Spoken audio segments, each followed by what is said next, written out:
청와대가 강경화 후보자를 임명하면 협치는 없다는 야당의 압박을 수용하지 못하겠다고 밝히면서 야당은 일제히 지금 비판을 쏟아내고 있습니다. 야당은 산적한 국정현안 처리가 앞으로 더 어려워질 거라며 청와대가 자초한 일이라고 목소리를 높였습니다. 취재기자 연결해 보겠습니다. 염혜영 기자.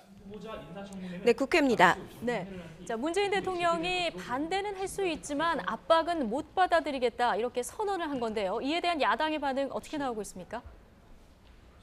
네, 대통령의 발언이 알려진 직후 야당은 일제히 비판 성명을 쏟아내고 있습니다. 특히 제1야당인 자유한국당 정우택 원내대표는 여러 가지 난제가 있는 국정 현안을 더욱 어렵게 만들게 될 것이라고 말했습니다. 또 자유한국당은 정부 여당이 일방적으로 가겠다고 선언한 것이라고 목소리를 높였습니다. 국민의당도 청와대가 강 후보자 임명을 강행하기 위한 포석을 깔고 있다며 비판했습니다. 또 강 후보자를 임명할 경우 협치의 기반이 무너진 것으로 보겠다고 강조했습니다. 바른정당도 문 대통령이 의회 민주주의에 대한 기본적인 개념도 모르고 여론조사 결과에 기대서 오판을 내리고 있다고 날을 세웠습니다. 집권 여당인 더불어민주당은 국민 여론을 충분히 감안해 야당도 대통령의 뜻을 존중해야 한다고 밝혔는데요. 또 야당이 대통령의 국정 운영을 뒷받침하는 장관에 대해서 필요 이상으로 공격하고 정쟁의 수단으로 삼아서는 안 된다고 강조했습니다. 네, 인사청문회 얘기도 해보죠. 오늘 국회에서 현직 의원 장관 후보자 4명 가운데 마지막이죠. 김현미 국토부 장관 후보자 청문회 열리고 있는데요. 어떤 부분에 대해서 질의가 집중되고 있습니까? 네, 정책 분야에서는 부동산 정책에 대한 김 후보자의 판단과 해법을 묻는 검증이 집중적으로 이루어지고 있습니다.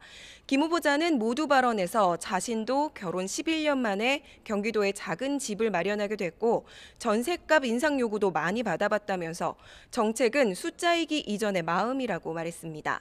또 서민의 주거 부담을 낮추고 도시 재생 정책에도 힘쓰겠다고 말했습니다.